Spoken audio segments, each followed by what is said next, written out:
नमस्कार. मुंबई जिल्हा मध्यवर्ती सहकारी बँक चुनाभट्टी शाखेच्या उद्घाटन सोहळ्यासाठी उपस्थित असणारे, या बँकेचं अत्यंत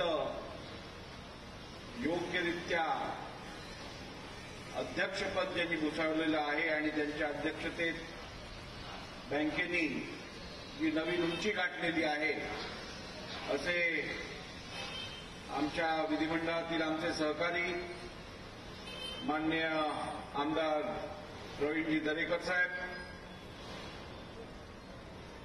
विधिमंडळातील आमचे सहकारी ज्यांनी अत्यंत मोलाचं मार्गदर्शन केलं असे प्रसादजी लाड, त्याचप्रमाणे बँकेचे उपाध्यक्ष श्री माननीय सिद्धार्थ कांबळे, ज्येष्ठ संचालक आणि ज्यांची सहकार क्षेत्रात ओळख द्यायची गरज नाही, यांनी सहकार क्षेत्रात मोलाची कामगिरी केलेली आहे. सहकार क्षेत्र मुंबईत रुजवण्यात त्यांचा मोठा सिंहाचा वाटा आहे, असे सन्माननीय शिवाजीराव नरावडे साहेब, त्याचप्रमाणे ज्येष्ठ संचालक माननीय नंदकुमार काटकर साहेब, माजी अध्यक्ष चंद्रकांत कोपतेजी, संचालक जिजाबा पवारजी, संचालक मान्य प्रकाश दरेकरजी, माजी नगरसेवक श्री सावंतजी, त्याचप्रमाणे भारतीय जनता पार्टी जिल्ह्याचे आमचे अध्यक्ष श्री राजेश शिरवाडकरजी, माजी नगरसेवक कप्तान मलिकजी, व्यासपीठावर उपस्थित सर्व मान्यवर, उपस्थित मुंबई बँकेवर प्रेम करणारे, सहकार क्षेत्रावर प्रेम करणारे असे उपस्थित बंधूंनो, भगिनींनो, मातांनो, सर्वप्रथम मुंबई बँकेच्या संपूर्ण टीमला, मुंबई बँकेचे जेवढे सभासद आहेत, पदाधिकारी आहेत, त्याचप्रमाणे खातेदार आहेत, या सगळ्यांना मी आजच्या या नवीन उपलब्धीची मनापासून मी शुभेच्छा देतो.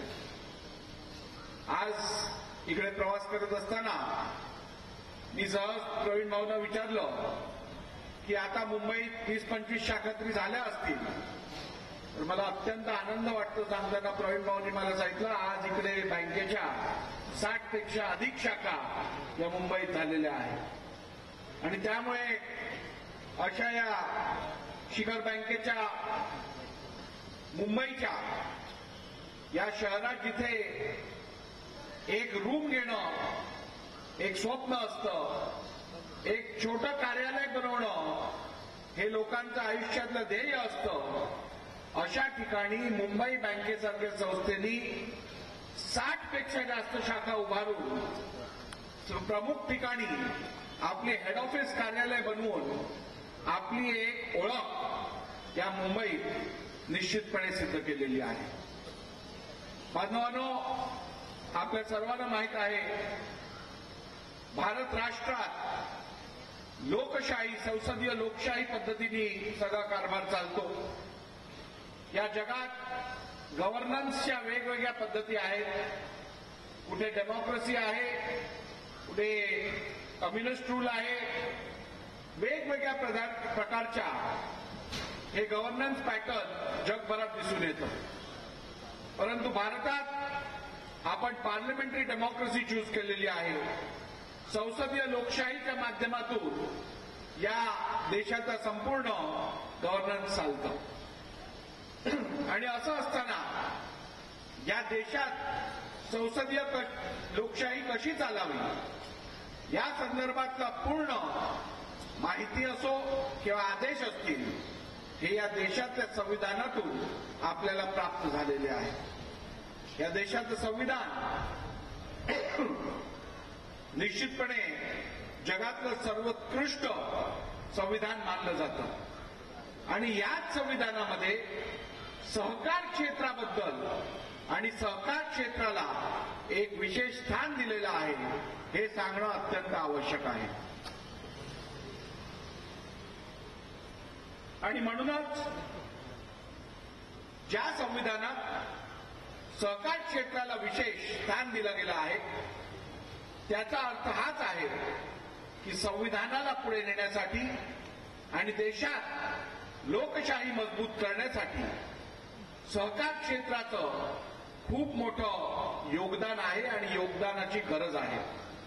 खऱ्या अर्थाने डेमोक्रेसी हे लिंकन साहेबांनी अत्यंत योग्यरित्या सांगितलेलं for the people, of the people and by the people. आणि म्हणूनच लोकांचं योगदान आणि लोकांचा सहभाग हा लोकशाहीला पुढे नेण्यासाठी अत्यंत आवश्यक आहे. आणि म्हणूनच सहकार क्षेत्र याला या आपल्या लोकशाहीत एक विशेष स्थान दिलेलं आहे. मानवानो, आज जर का सहकार क्षेत्राला पुढे न्यायचं असेल तर प्रामाणिकपणे काम करणारी लोकांची गरज आहे. सहकार क्षेत्रात जर का देशाचा उत्कर्ष करायचं असेल तर अशा प्रामाणिक संस्था पुढे येणं आवश्यक आहे. आणि सहकार क्षेत्रातलं उत्तम उदाहरण म्हणजे मुंबई बँक हे आपल्याला दिसून येत आहे. आज या बँकेच्या माध्यमातून मुंबईकरांच्या सामान्यातल्या सामान्य मुंबईकरांच्या गरजा असतील, स्वप्न असतील, त्या पूर्ण होताना आपण दिसत आहे. आज मुंबई ही देशाची आर्थिक राजधानी मानली जाते. या मुंबईत करोडो अब्जो रुपयाच्या उलाढाली रोज होत असतात. या मुंबईत श्रीमंतातली श्रीमंत कॅप्टन्स ऑफ इंडस्ट्री आपण जे म्हणतो अशा लोकांचे व्यवसाय चालू असतात, सुरू असतात. आणि त्यात सामान्य मुंबईकराला न्याय मिळवून देण्यासाठी जर का कोण झटत असेल तर ते मुंबई बँकेसारख्या संस्था झटत असतात हे सांगताना मला अभिमान वाटतो. इकडे अनेक नॅशनलाइज्ड बँक्स आहेत, अनेक प्रायव्हेट सेक्टर मधल्या बँक्स आहेत. पण या सगळ्यांचं उद्दिष्ट हे नेशन बिल्डिंग तर आहेच, पण त्याच्या खालची अंडरलाइनिंग स्टेटमेंट कुठची असेल तर ती प्रॉफिटेबिलिटी आहे. परंतु कुठचीही संस्था, कुठचाही कारभार, कुठचाही उद्योग हा चालवताना नफा, प्रॉफिटेबिलिटी हे महत्वाचं असतंच.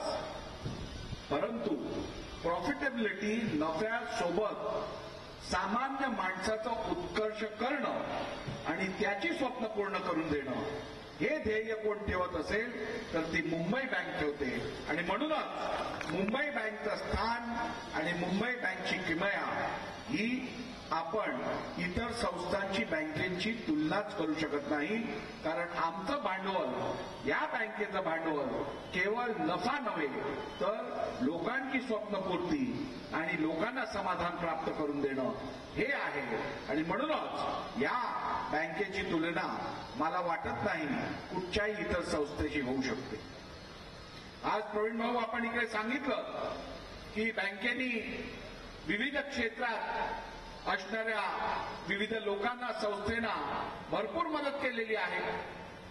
सेल्फ रिडेव्हलपमेंटला फायनान्स करण्याचा पायनियर प्रोजेक्ट हा या बँकेनी हाती घेतलेला आहे. सेल्फ रिडेव्हलपमेंट मधनं आज कुठच्याही संस्थेला, कुठच्याही गृहनिर्माण संस्थेला आता बिल्डरच्या वरती अवलंबून राहायची गरज नाहीये. मुंबई बँकेसारख्या या संस्थेनी जो मदतीचा हातभार मुंबईकरांना या योजनेमार्फत दिलेला आहे तो खरोखरच अत्यंत मोलाचा आहे. याचं जेवढं कौतुक करावं तेवढं कमी आहे.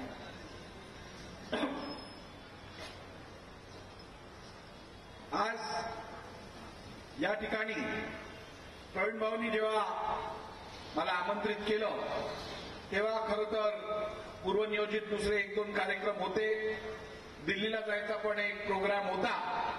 परंतु अशा बँकेच्या उद्घाटन सोहळ्यासाठी उपस्थित न राहणं मला वाटतं माझ्यावर जी संविधानिक जबाबदारी आहे त्याबरोबर कुठेतरी तडजोड करण्यासारखं ठरेल आणि म्हणूनच प्राधान्य आजच्या या कार्यक्रमाला देणं मी योग्य समजलं. ही बँक निश्चितपणे पुढे जात आहे, मोलाची कामगिरी करत आहे. आपण बघितलेलं आहे की माझ्या कुलाबा विधानसभा मतदारसंघात gateway of India, fort, VT, high court हे हा सगळा परिसर येतो आणि फोर्ट सारख्या ठिकाणी स्वतःची इमारत असणं हे काय साधं काम नाही. जिथे टाटाचं हेड ऑफिस आहे त्याच्या शेजारी मुंबई बँकेचं हेड ऑफिस आहे. जिथे बिर्लांचं हेड ऑफिस आहे त्याच्या समोर आमच्या मुंबई बँकेचं हेड ऑफिस आहे. जिथे HSBCचं हेड ऑफिस आहे त्याच्या समोर मुंबई बँकेचं हेड ऑफिस आहे. आज जिथे रिझर्व्ह बँक ऑफ इंडियाचं कार्यालय आहे तिकडे आमच्या मुंबई बँकेचं कार्यालय आहे.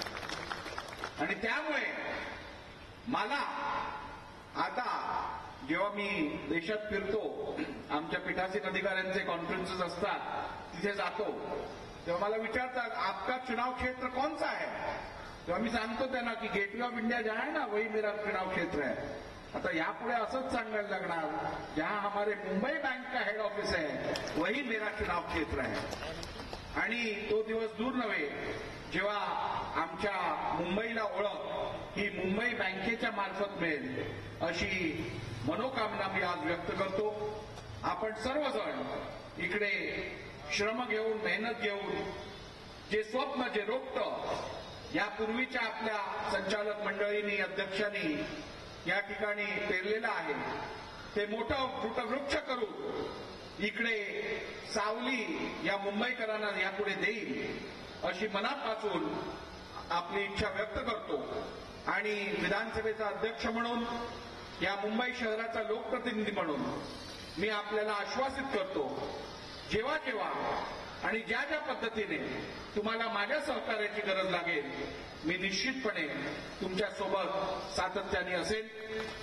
बँकेला खातेची संख्या वाढवणं हे प्रत्येक बँकेचं ध्येय असतं, परंतु मुंबई बँकेला विधिमंडळाच्या खात्यांची उघडण्यासंदर्भातली जी कारवाई आहे ती करताना जास्त मेहनत घ्यायला लागणार नाही, कारण बस नाम ही काफी है. आणि असं असताना बँकेचं तर नाव आहेच, अध्यक्षांचं पण नाव आहे आणि त्यामुळे अशा योग्य हाती कारभार असल्यामुळे जास्त कोणाला विचार करायला लागणार नाही अशी मला खात्री आहे.